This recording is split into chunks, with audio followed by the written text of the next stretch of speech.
can be stubborn, thinking I'm right. I can be late, cause I'm taking my time. I can be driven, ambitious, your best friend, love of your life. I can be selfish, trying to be.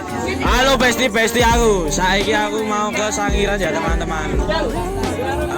Kita lanjut nanti saat di Sangiran aja, soalnya di sini berisik ya teman-teman. Things can't be true, cause I get so confident yet confused. So I'll let go to live in between who I am and who I wanna be. Halo teman-teman, kami dari kelompok 9 dari kelas 10 TP2 yang beranggotakan dari saya dulu Elano Rafael absen 14. Saya Gabriel Marciano dari absen 19. Saya Timotius Yobel Juva, biasa dipanggil Yobel, dari absen 33. Jadi tujuan kita di sini tuh mau mengunjungi dan mengetahui sejarah-sejarah yang ada di Museum Sangiran. Oke, see you. Terima kasih. Halo teman-teman, kali ini saya dan Yobel udah sampai di Sangiran ya teman-teman. Kali ini kita mau berjalan dulu ke museumnya. Kalau sudah di tempat museumnya, nanti lanjut.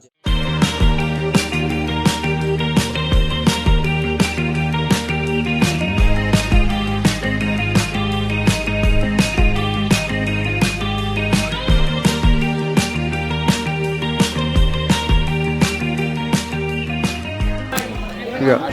Mau apa? Apa aja? Ini OTW ke museumnya ya. Kita jalan kaki ya, bukan naik yang apa namanya tuh pickup itu. Jadi setelah nyampe sana bisa pilih naik pickup atau jalan kaki ya teman-teman. Tapi ini semuanya jalan kaki. Lihatin nggak? Lihatin belakang juga nggak?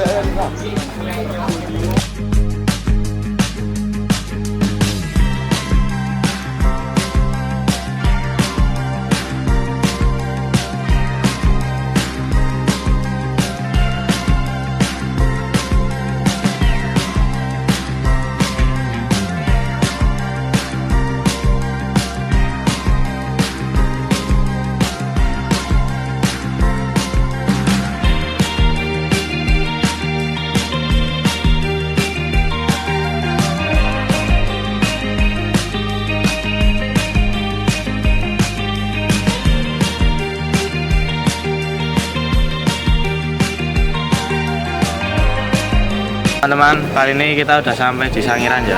Ini masih di depan. Pintu depan.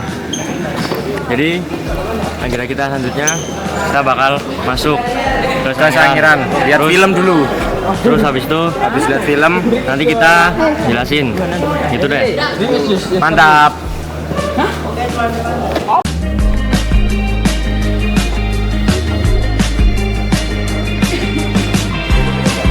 Sudah masuk materi praksana belum?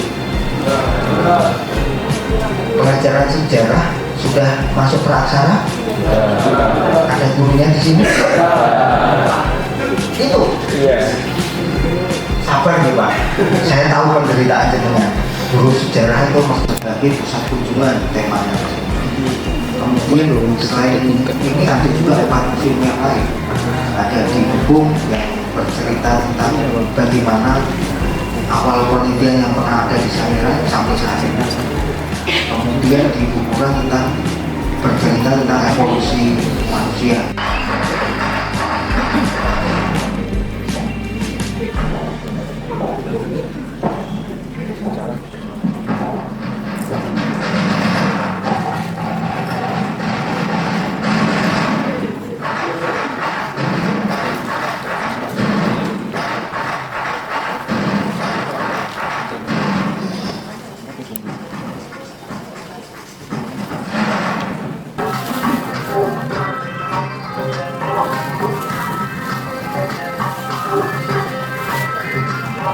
Ini memperlihatkan bahwa sungai datang dari arah sini, kemudian mengendapkan. Gerakan lempeng bumi yang sedang membentuk Pulau Jawa bertemu dan mendesak Sangiran hingga membentuk kubah. Terjadinya retakan di puncak kubah membuka aliran sungai Cemoro, membelah Sangiran tepat di tengahnya. Lapisan demi lapisan tanah tua pun tersingkap.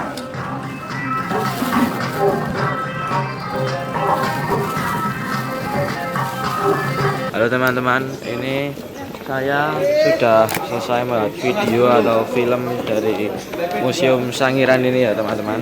Dan kali ini kita mau muter-muter dulu di Museum Sangiran. Jadi ada 3 ruang pamer. Yang pertama ruangan kekayaan Sangiran, 2 ruangan langkah-langkah kemanusiaan, dan terakhir ada ruang masa kemasan Homo erectus. Adapun peraturan selama dalam Sangiran, yang pertama tetap tertib, kemudian tidak boleh bersuara keras ya tanpa pemandu, kemudian tidak boleh menyentuh benda-benda koleksinya kecuali ada yang tersentuh menyentuh, yang terakhir tetap menjaga kebersihan. Bisa dimengerti? Siap.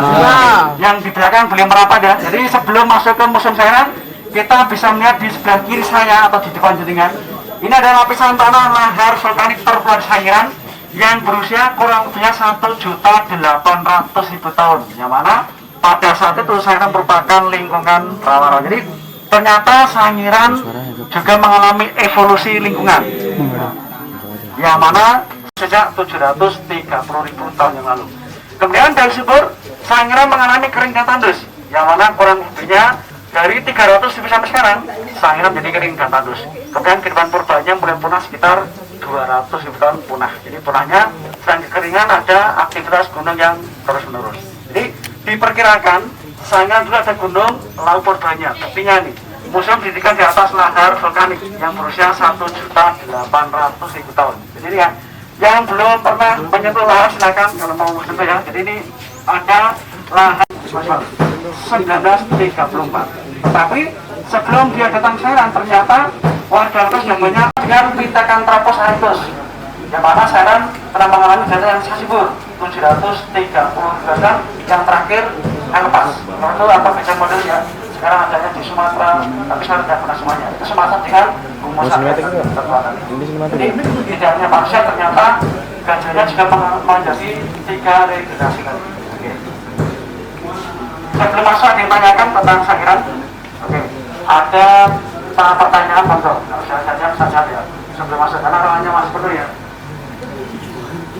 Bedanya tuh gimana? Oke, jadi ilmuwan itu menggunakan alat ya, yang paling benar itu karbon 14 tuh. Jadi memang ahlinya itu punya alatnya. Karbon 14 itu mendeteksi tentang usia, lapisan bahkan umur si fosil tersebut. Biasanya kalau fosil hewan maksud itu cenderung kita menemukan di lapisan apa, tanah apa. Tadi kalau di Kalibeng itu laut itu usia lapisan tanahnya 2 jutaan tahun misalnya. Berarti kalau ditemukan di lempung biru atau di laut usianya seperti itu. Kemudian kalau misalkan ada temuan fosil buaya, kan biasanya kan di Kasrawa lempung hitam.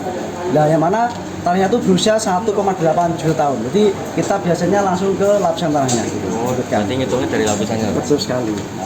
Masih Pak. Siap. Tapi untuk kalau saya kurang paham ini apa itu menunjukkan.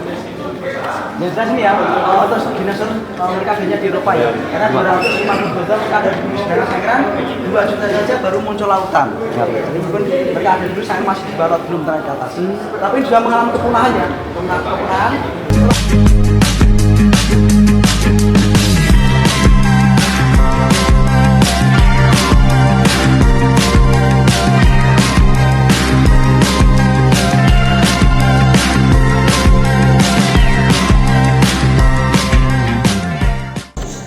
Jadi di sini ada limbah alat batu. Limbah alat batu adalah pecahan yang tak terpakai dalam proses pembuatan alat batu. Itu yang pertama ada serpihan andesit kersikan, yang kedua ada batu inti kalsedo, dan 3 ada batu inti gamping kersikan, dan keempat ada serpihan gamping kersikan, dan yang terakhir ada batu inti gamping kersikan. Lalu kita lanjut.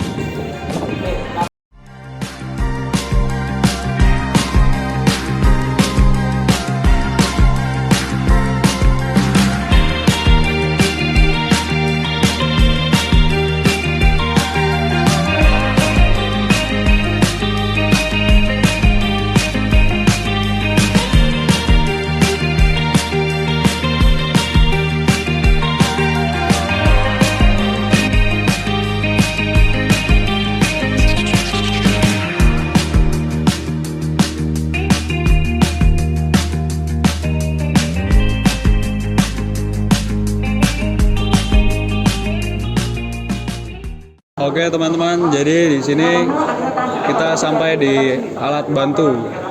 Jadi di sini ada dua alat bantu masif dan alat bantu non masif. Dan di sini bisa dilihat ada kapak perimbas, kapak penetak, dan kapak-kapak yang lainnya. Dan ada bola batu juga.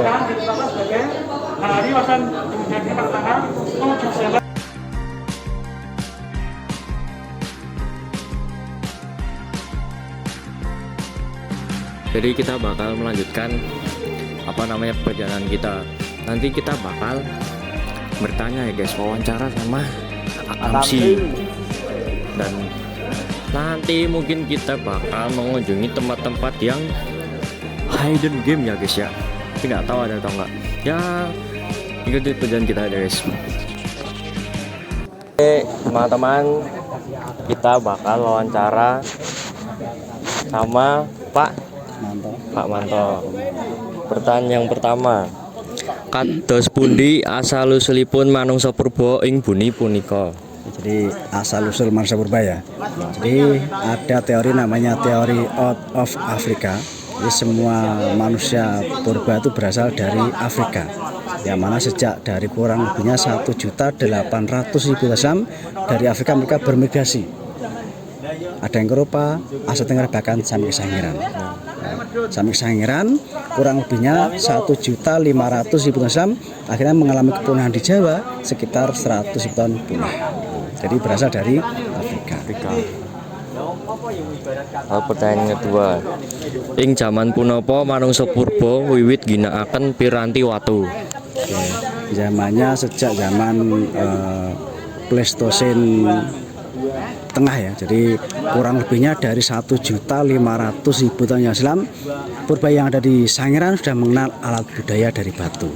Tentunya yang pertama itu batu kasar dulu ya, gitu. Dari masa Paleolitikum itu kemudian dilanjut generasi yang kedua pada zaman Mesozoikum itu sekitar kurang lebihnya 730.000 tahun yang lalu, dari Meganthropus menjadi Pithecanthropus erectus. Itu juga nanti ini ya Pak, batunya itu dibuat kayak pisau-pisau sama manusia purba ya Pak? Alat serpihnya itu untuk menguliti, jadi batu mereka memecah serp, ya serpihannya itu untuk pesonya, untuk ngiris daging, yang besar kapak-kapak itu untuk motong-motong. Jadi memang sudah mengenal budaya sejak 700.000 tahun silam mereka menggunakan alat dari batu gitu. Okay. Lanjut Mas Elo. Oke, siap. Pertanyaan ketiga ya Pak. Punapa bedanipun antawisipun manungsa purba lan manungsa modern samenika? Perbedaannya tuh yang lebih akurat tuh dari volume otaknya. Ya. Kalau manusia purba yang di Jawa itu maksimal itu dikenal tadi Homo-erectus progresif ya, terakhir itu volume otaknya 1.100 cc. Tetapi untuk jenis kita itu rata-rata volume otaknya 1.500 cc itu minimal. Itu perbedaan, jadi volume otaknya perbedaannya. Oh, oke Pak. Terus pertanyaan keempat Pak. Kados pundi carane gangsanipun manungsa purba nalika tesih urip ing gua? Jadi mereka bergantung sama alam ya, karena mereka masih berburu dan meramu, masih nomaden. Jadi mereka belum mengenal bercocok tanam, belum tahu. Jadi mereka masih mengandalkan alam. Mereka berburu sama memakan tumbuh-tumbuhan sekitar, gitu, mengandalkan alam sekitar. Oh iya Pak. Sampun Pak. Oke, terima kasih nggih Pak Manto sudah mau diwawancarai untuk tugas kami. Saya dari Elano Rafael dari kelompok 9 berterima kasih ya Pak. Oke, salam sehat sukses siap semuanya. Amin Pak. Amin. Oke teman-teman, sekian dari kami. Love you all.